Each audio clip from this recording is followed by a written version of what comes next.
everyone. This is Executive Encore video podcast, where we blend motivation, personal stories, and practical tips to help you prepare for your fulfilling life after 60. Now, today we're going to have someone who's talking about fulfilling life around 40. So we're going to have a nice span of time to talk about that for our 40s, our 50s, our 60s, and beyond. I'm your host, Patricia Muir, and today we're going on a journey through the realms of visibility and how that can really affect how we endure our longevity and our vitality as we women go into different phases of life. I'm pleased to introduce a very special guest today, Danielle Jaworski, a woman who is a testament to stepping into her power of visibility and shining the spotlight on who she is at her very best. Danielle is actually known as the Visibility Queen and is a champion for helping other women build competence and comfort to enjoy the spotlight. Before I invite Danielle to share her thoughts, I wanted to share this quote that I found. Tomorrow is International Women's Day, and there's a lot of quotes going around, but this one really struck me. Where there is a woman, there is magic. That's by Notaki Change. I encourage all of us to bring our magic out from behind the curtain into the spotlight. So hold that thought as I welcome Danielle. Hello, Danielle. How are you doing today? I'm doing fantastic, Patricia. Thank you so much for having me here and that beautiful introduction as well. And I'm so excited to talk about the magic of what happens when we are seen as ourselves. Yeah. So tell me what you have seen hinders female entrepreneurs around the age of 40 and above from stepping forward and shining the spotlight on themselves. Yeah, well, it really starts with the fact that I started going on this visibility journey at 40, stepping off the corporate ladder, starting my first business at 40, having no plans whatsoever, and realizing that putting yourself out there, shining a spotlight on yourself when there's no corporate name or umbrella to hide behind or to leverage their reputation, it's me. People had to see me as me, and that was scary. And so it's led me to this journey, I will call it, around looking at visibility and looking at why did I have such a hard time being visible, being seen for who I am. And that's led me to now working with women, female entrepreneurs 40 plus, to help them to feel much more comfortable, allowing them to be seen in ways that feel really good to them. Now, you mentioned that there were some struggles with visibility in your first business because you've had a business before and it inspired you to help other women overcome their fears.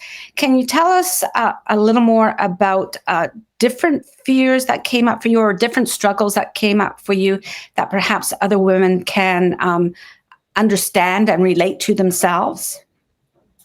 Absolutely. So the first thing is, one, I did not grow, being in my 40s, I did not grow up with one of these things in my back pocket or my purse, or just like I grew up, again, born in the 70s, grew up through the 80s with the cameras where you had to turn on the flash and you would hear that audible sound, which gave me lots of time to scramble, to hide, to leave rooms, or even to ask whoever pulled up a camera to say, hey, I can take the photo. Do you want me to take the photo? That way I could avoid being in the pictures. Did not like the camera. So becoming an entrepreneur that first time, video was really starting to become much more popular. This is back in 2015. And social media was really starting to ramp up as well. This is pre-COVID. So Zooms and platforms like this did not really exist. But putting myself out there, recording myself, I would spend hours recording videos on my phone only to delete them, or I would post them and do this, hope that nobody would see it, nobody would comment, because for one, I didn't see myself as the person who did video. I didn't feel like I looked like the person who would be on video. My idea was TV stars and news anchors. That's who I thought would be on camera, and I didn't look like them. I didn't sound like them. And there was this story I kept telling myself around who really needs to hear what I have to talk about. Mm. There became a lot of self-doubt about the need for what I had to talk about, a lot of fear around cancel culture and people not agreeing with what I was talking about. So I had a lot of fears, a lot of barriers, basically, and they were all up here, all in my own head, that were preventing me from stepping out, from being seen and heard in my first business, which, because as an entrepreneur, if you're not seen and heard, you can't be found and hired. So I ended up having to return to corporate to really sit back and say, wow, what a great lesson. No, I wasn't seeing it as a lesson at the time, but really stepping back and saying, there's something bigger going on. I need to learn how to be more comfortable with myself. And I went on a whole other journey around that at that point in time. There's a lot in that, Danielle. I was thinking about the fact that you put it out there regardless, but you hoped nobody would watch it or hoped that no one would comment. And that's very interesting. I don't know what's going on for us there. I know a lot of people are more comfortable about being able to put out videos now because they're in control of it. They're not in control of comments coming back, but they know that there are going to be comments. So it's important that they build themselves up to be able to withstand some of the not so nice comments and actually feel good about the real good comments. So there's a lot going on there. And the other thing that when you mentioned about going back or falling back into corporate, you know what came up for me? It's like corporate holds this curtain for a lot of women. Like if you think of a stage, it's like it's holding a curtain, and the corporation will open it up sometimes and then close it down again. But then when you move from corporate to your own business, you are in control of that curtain. And like you said, you need to make yourself more visible because you're not working for the corporation and for their vision anymore. You're working for your vision, right? So interesting about that analogy of the curtain and stepping out from behind the curtain, the corporate curtain maybe, into the spotlight. What do you think about that? Yes. I like that analogy. And I'm visualizing, I went to performing arts school from grade 5 to grade 8. I did performing arts. So we did drama. We did productions at the university in the city I grew up in. I played strings. I did vocal. It reminds me of going back to that where I was literally on stage and the curtain would go up.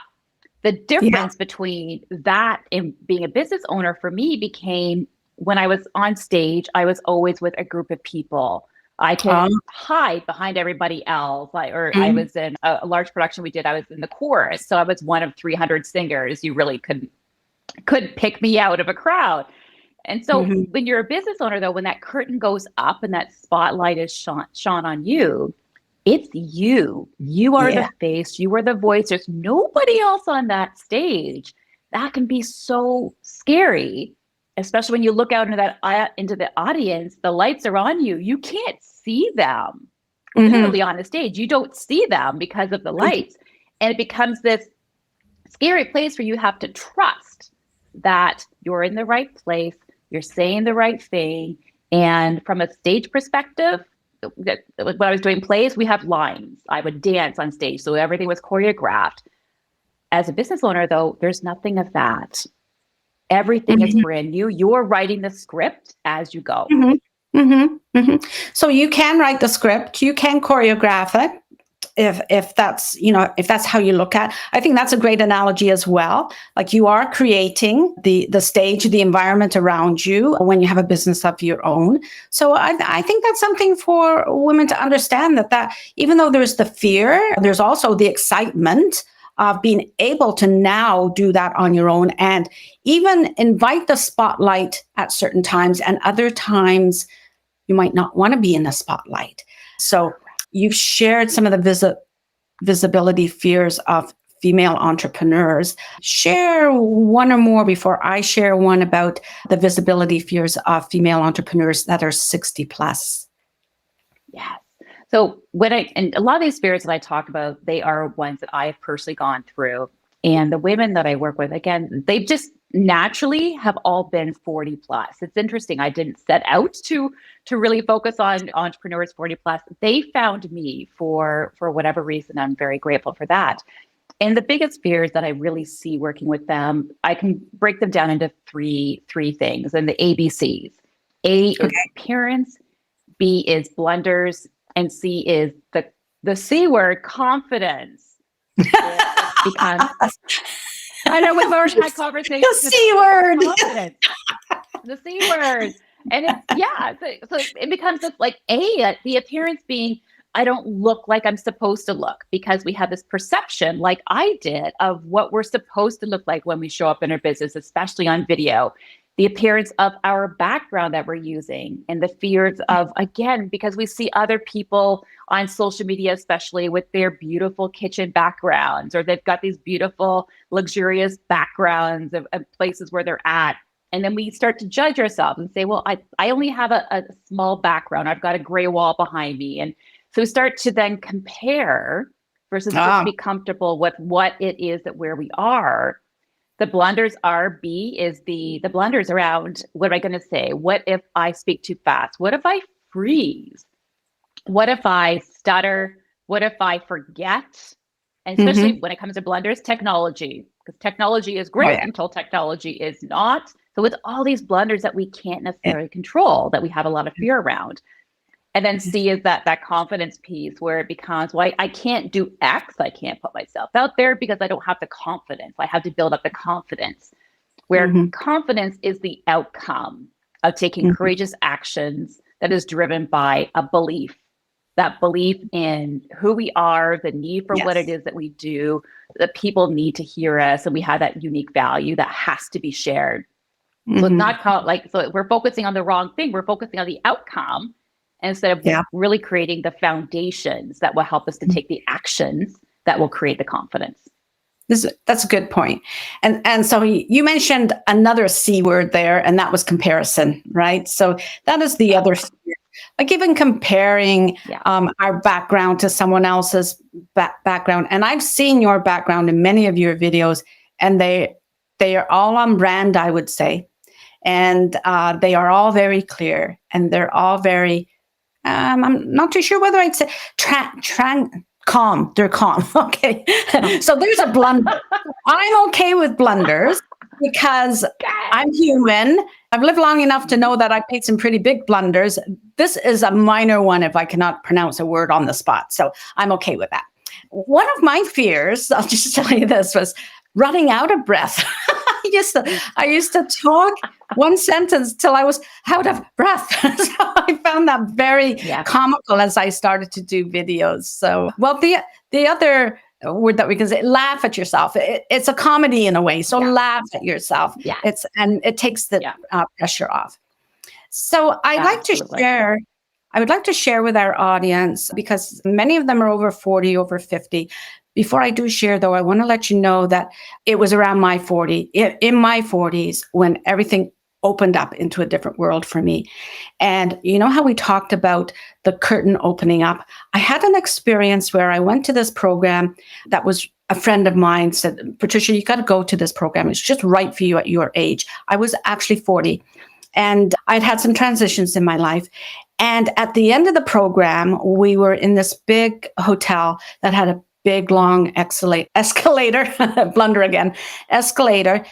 And, you know, as I went down that escalator, I felt towards the ballroom, I felt my face relax from my before 40s, where I was very sort of, I wouldn't say tense, but my face was not relaxed. I used to say it's because I'm a deep thinker, but people would remark on it. But I felt as I went down there, it was like I was opening up the curtains, and yes, I'm going to step out from behind that curtain that I've been hiding behind for the last 20 years when I was in corporate. And it coincided with the fact with I didn't move out of corporate. I was kicked out of corporate. So that's a little different experience. So that's another story. So I just want to share for women entrepreneurs who are 60 plus and are going to this phase of life where they're wondering what's next for them. Sometimes they are in corporate and they're ready for that boot out, or at least the opportunity for them to leave on their own if they're fortunate either way, because sometimes they get a nice package. But one of the fears that women in their 60s and 70s have many of them mention it to me, is being invisible. And invisible because of ageism. I have to bring that up. They feel like they are not seen and not heard. So that is one of the big fears that I work with my clients about how do we get around that. Now, I do have to say sometimes it's nice to be invisible as well. And I think we have to appreciate that. We want to have time on our own. So it's nice to have a little bit of invisibility, right? But some women are very afraid of not being visible anymore. So just wanted to give that part of the story as well. So what advice would you give, Danielle, or what strategies do you have to help female entrepreneurs age 40 and into their 50s and 60s that are struggling with being visible?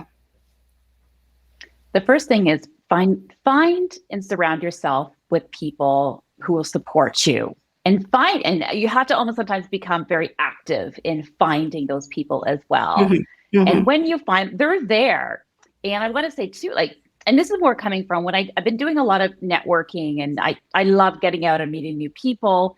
But what I'm finding is a lot of network I'm going to, there's a lot of younger women. Nothing wrong with that. I enjoy them. There's a different vibe, there's a different energy.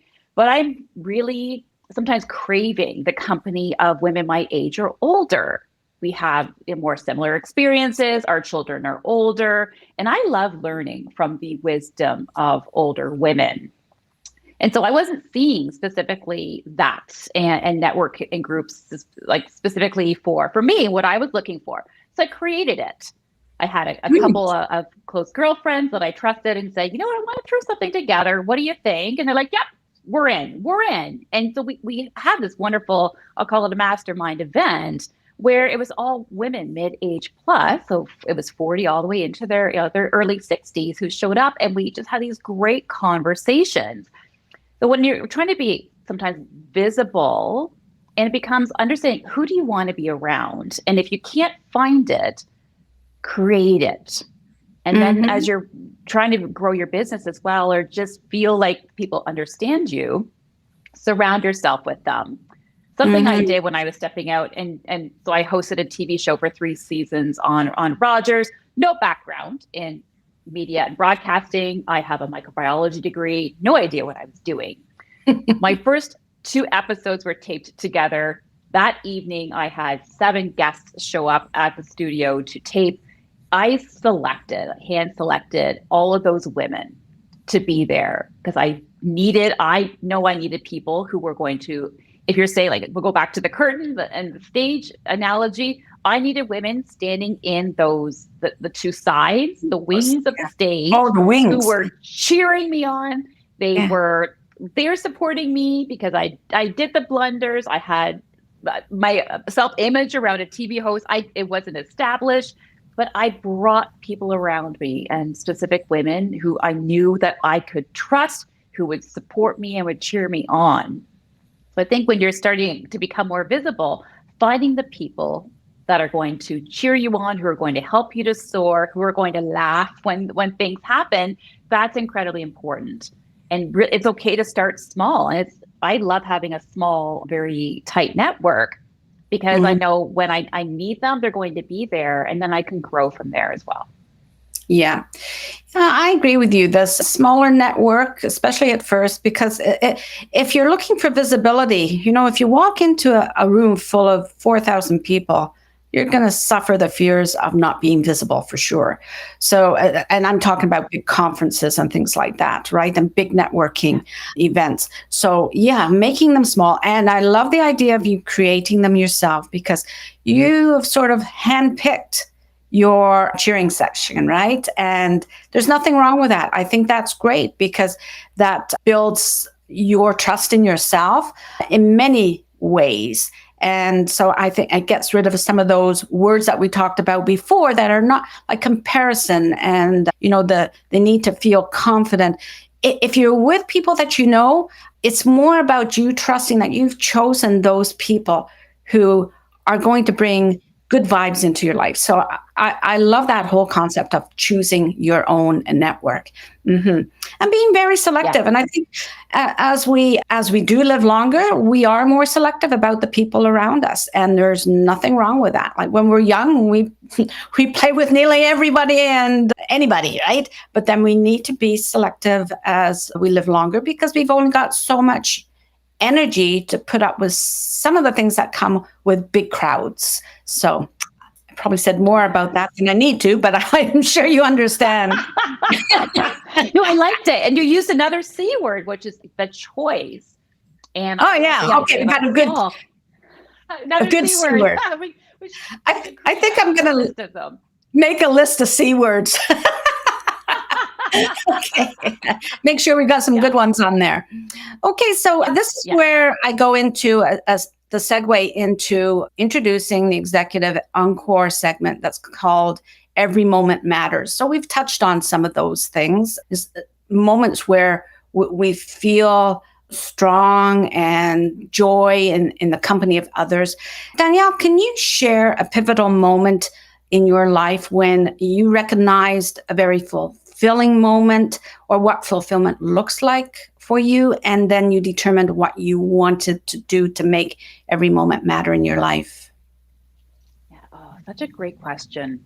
And when you're posing that, just what flashed in front of my mind was, it was when I was taping an episode of the C-Suite. It was the last episodes we were taping at the end of 2019. So 2019, it was December, and we taped the 2 episodes. And at the end of it, the guests who were there and people brought their plus one. So it was a nice live audience that we had. Nobody left. People stayed to chat, to network, and there was this beautiful energy and just about connection and conversations, and people were talking about, oh, we need to do this together in the new year, and a lot of very collaborative energy. I remember standing back and just watching everyone else have these conversations and have these moments. And I think that's where it really hit me for the first time. Wow. Like, look, not necessarily what I did, but I felt that sense of fulfillment, because it became, because of the space that I created, look at what's happening right now. People were happy. They overcame their own fears of being visible, being on TV. You can see relationships being developed. People were meeting for the first time that followed each other on social media. It was just such a cool vibe. And I just sat back and I just watched. And I remember feeling so proud. And again, that sense of fulfillment and just like, this is what I meant to do. But it only could have happened because I took the courage. I overcame my big fears to create the sense of, I feel fulfilled, allowing and creating the space for others to shine. And it was this massive shift in how I was thinking and how I was seeing myself. So powerful and so magical, right? That moment. Yeah. So I'm sure that's what you want to bring into other people's lives. Danielle, tell us about how people can reach you if they want to talk to you more about their visibility fears or overcoming their fears in particular. Absolutely. So the easiest way to get a hold of me is through social media. I am on LinkedIn, Danielle Jaworski. I am on Instagram as well, Danielle A. Jaworski. Or you can check out my website, daniellejaworski.com. And I'm more than happy to book a complimentary conversation with others to talk about and create this safe space to talk about what are your visibility doubts, worries, and fears, what's holding you back, and to provide really personalized tips and strategies on how to maybe think about moving forward in a way that feels really good to you. Yeah, feels comfortable, where you get that sense of joy of the accomplishment, right? And that then you become visible to yourself as well. So you just made me think about that too, like how visible am I to myself, right? And that could be another conversation for sure. But I want to thank you. I will put contact information in the show notes so people will have those links handy for them. And I want to ask you if there's anything else, Danielle, that you'd like to add at this point. Yeah, Absolutely. So if people are willing to, if they want to take that deeper look into visibility and really stepping out in ways that feel really good to them, I do have an online course that is available. You can access it through my website, and I will share if you would like to take it. There's a discount code I can share with you. It is Leading Visibly 50. And you can access that to really start creating a visibility plan that's personalized to you. And it's really designed for you at where you are in your business, your career, and your visibility journeys. Very good. Very good. Okay, well, thank you very much, Danielle. I just want to thank our incredible audience today. I know Danielle, when she let people know that she was going to be on this particular podcast, people were making comments. So I think a few of them may have arrived today and contributed. And I want to thank them for showing up and being visible, because we will be sharing this podcast and you'll become visible at the same time. So I want you to remember that this is an adventure for you to find joy through your visibility. Danielle can help you if there's some sticking points or some fears that you need to get over first. And I invite you to connect with Danielle. Please join me each week as I write a blog on things like visibility. Like this Sunday, the newsletter and the blog will be about touching on what Danielle and I have been talking about today. So I invite you to read the blog. You can visit my website at patriciamuir.com and read the blog there, or on LinkedIn. It's also posted on LinkedIn Weekly. And subscribe to my newsletter so that you can learn more about the topics that I focus on that resonate with women who are moving towards what we call the crossroads of 60. So the crossroads could start as early as 45. That's what I tell women. Start looking then. Or even 40 when you're enjoying your 40s so much. I have to tell you, 40s is a great 10 years.